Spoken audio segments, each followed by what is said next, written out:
Hello everybody, my name is Mitch and today we are doing some fantasy football 2021 preparation. We are talking about the top running backs for the 2021 fantasy football season. I'm going to talk about some running backs that I like and don't like, and this is all just my opinion.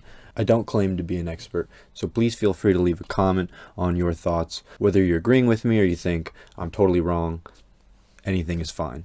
With all of that being said, let's go ahead and get started with the top running backs of the 2021 season. Now, this list is from fantasyfootballcalculator.com. I'll leave a link to that in the description.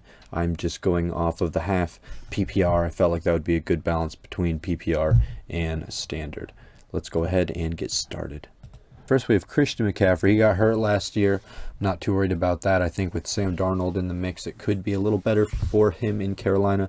Not too much to say other than he is a workhorse and they just feed him the ball and he does produce. Next, we have Dalvin Cook, another workhorse. They feed him the ball. He also produces. Dalvin Cook will have 2 touchdowns by halftime consistently. Derrick Henry, I'm a little worried about Derrick Henry. I feel like his value might be so high because he's coming off of that 2,000-yard year. I'm not sure if that is sustainable. Also, sometimes he can get into games where he's not used anymore. If the Titans are really behind, they'll obviously lean on Brown and now Julio Jones. Next, we have Nick Chubb. I think I may like Nick Chubb a little more than Derrick Henry, but we'll see when the drafts actually start here. I think Cleveland's going to run hard and run a lot. I think there's going to be a lot of room for both Nick Chubb and Kareem Hunt. I'm excited for both of the Cleveland backs. Saquon Barkley, I feel like he should be a little higher in this draft as well, maybe at number 3. Saquon Barkley is a beast. I feel like since he didn't have really a season last year, that might be tanking his value coming into this year, at least according to this list. I really do like Saquon Barkley for PPR leagues, all of it. He can run, catch, he'll get explosive plays. I feel like he could be definitely in the top 3 conversation. We have Jonathan Taylor next. Jonathan Taylor finished the year great, had a really good year overall, honestly. I'd like to see how this goes with the Colts maybe trusting him more earlier in the season. I do expect big things from him. I think 6 is a good spot for him. Next, we have Ezekiel Elliott. He's traditionally been a pretty solid back. I feel like the thing that holds him back is really the success of the Cowboys offense. Last year, they had to deal with Andy Dalton and I think a third-string quarterback that I'm not remembering off the top of my head. But at any rate, I think that this is a nice, safe spot for Ezekiel Elliott. After last year, my only worry with Ezekiel Elliott would honestly be how good are the Cowboys going to be this year. Next, we have Alvin Kamara. I feel like Alvin Kamara could honestly sneak in there and be the best or one of the best running backs this year. He had so many touchdowns last year. I'm not sure why he drops down to projected number 8 according to this list. Maybe because of Drew Brees, but if anything, I could see them wanting to lean a little more on Alvin Kamara, whether it's in the running or the short passes for Taysom Hill. We'll see. I'm excited for Alvin Kamara on the Saints, so we'll see how that goes. Next, we have Aaron Jones. I feel like I always forget how good Aaron Jones is. Aaron Rodgers or Green Bay, I'm not sure if I should even speak of them as the same entity at this point. But at any rate, they liked to hand the ball to Aaron Jones. If Aaron Rodgers isn't there, which I feel like he probably will be, I haven't really been paying attention, but I see headlines of him maybe not being with Green Bay or something strange or some drama or whatever. I think Aaron Jones is going to be there to rely on. He's definitely going to be a carry on the Green Bay offense, in my opinion. Next, we have Austin Eckler. I'm really excited for Austin Eckler. He can be really good for the PPR leagues. I feel like he's an explosive player. If you follow him on other media platforms, all you ever see is how he's an explosive athlete. All of his teammates apparently say that and things of that nature. I'm excited for Austin Eckler. I feel like his value down here at number 10 could be kind of dropped because last year he didn't really have a season because he was hurt. We'll see how that goes. I'm excited for Austin Eckler. Next, we have Cam Akers. Honestly, I didn't watch a lot of Rams games. I had to look up his stats, and I was reminded that he had one crazy game of like 170 yards or something like that. But because of generally just not knowing, I will probably try to avoid Cam Akers. If I could grab Antonio Gibson, I'd much rather do that. I think the Washington football team will definitely rely on Antonio Gibson. The difference between last year and this year is this year Antonio Gibson will be coming in, and the Washington football team will know that he is capable of handling the ball. I read some stat that said that he had like 65% of the running back red zone targets for the Washington football team. I'm excited for Gibson.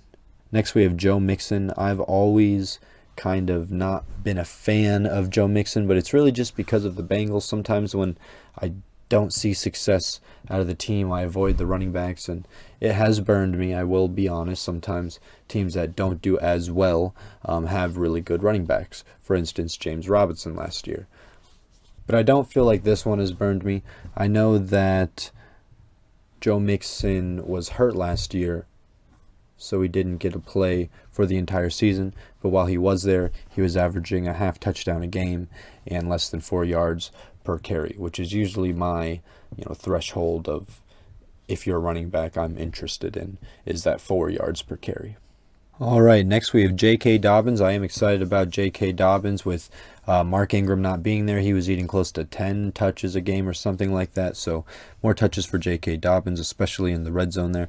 Next we have Clyde Edwards-Helaire. I wasn't too excited about what I saw from Clyde Edwards-Helaire. I felt like he looked kind of small for a running back, and he couldn't really go in there in the red zone. I felt like he was easily stopped on the passing plays. I don't know. I wasn't a big fan.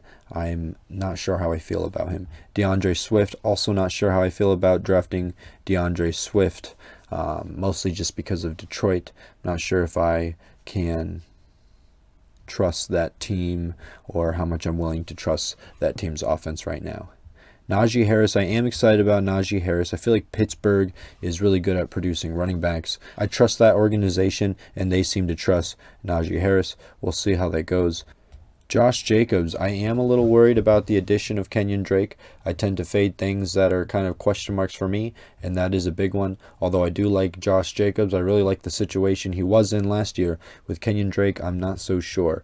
Chris Carson, I'm not so sure why he's so low on this list. I feel like Chris Carson should be valued much higher. I really expect Chris Carson to be higher than a top 20 running back, maybe top 15 or even 12 or 10. Miles Sanders, I trust that he's going to get the touches. I'm not sure how much I trust Philadelphia. Overall, I feel like he's a running back I wouldn't mind drafting. David Montgomery kind of gives me Miles Sanders feels as well, in that I trust the targets. I don't really trust the team.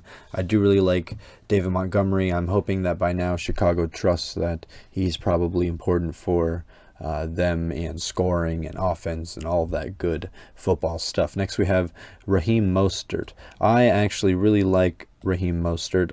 I feel like he is kind of plagued with injuries, but if he can stay healthy, it is insane. Over his career, he averages 5.6 yards per carry. That's one of the stats that speaks the loudest to me is yards per carry. I'm excited about Raheem Mostert. Kareem Hunt, very excited about Kareem Hunt. I'm pretty sure he finished in the top 10 last year. I know Nick Chubb got hurt, and that really helped his value, but still, I feel like he should be valued higher. We have one of those rare occasions where two running backs can fit in the backfield. Next, we have James Robinson. It's unfortunate for James Robinson's value that they drafted Travis Etienne. I will probably fade him in my drafts for that reason. Next, we have Mike Davis. I really do like Mike Davis. Last year, Todd Gurley was in the top 15 for touches, for running back touches on the Falcons, although he had the least amount of yards by almost 200. I feel like Mike Davis will be able to produce more. I hope the touches stays the same, the yards go up. Myles Gaskin, I don't know much about Miami other than I really don't like to draft players on their team. Honestly, like Cam Akers, this is kind of another unknown for me. I will probably just fade Myles Gaskin because I'm not sure what to think from him. We have Melvin Gordon. Philip Lindsay is gone now. I feel like Melvin Gordon has a pretty good chance to produce. I really like him, especially at this lower running back value. We have Chase Edmonds. He's being joined by James Conner. It will be interesting to see how that works itself out. Travis, we mentioned with James Robinson and how that could affect his value. Ronald Jones and Fournette. I mean, you'll probably see these boys next to each other on every list. That's just kind of how it works. I'm sure both of them will be pretty good flex options. You can always take a chance on one, and if you're right, it will be rewarding. Javonte Williams, I honestly don't know too much about him or how the Broncos feel, but I do hope they kind of lean more towards Melvin Gordon because I do want to draft him in some of my leagues. Damian Harris, with New England, it's always kind of weird with Bill Belichick seemingly throwing in running backs at will, deciding on the fly who's going to get the call. And last but not least, I want to talk about David Johnson here. I feel like his value is pretty low on this list, which was surprising to me. I went and double checked on the Texans depth chart. It doesn't look like, I mean, they have Philip Lindsay and they also have Mark Ingram. In my opinion, that spells David Johnson all day.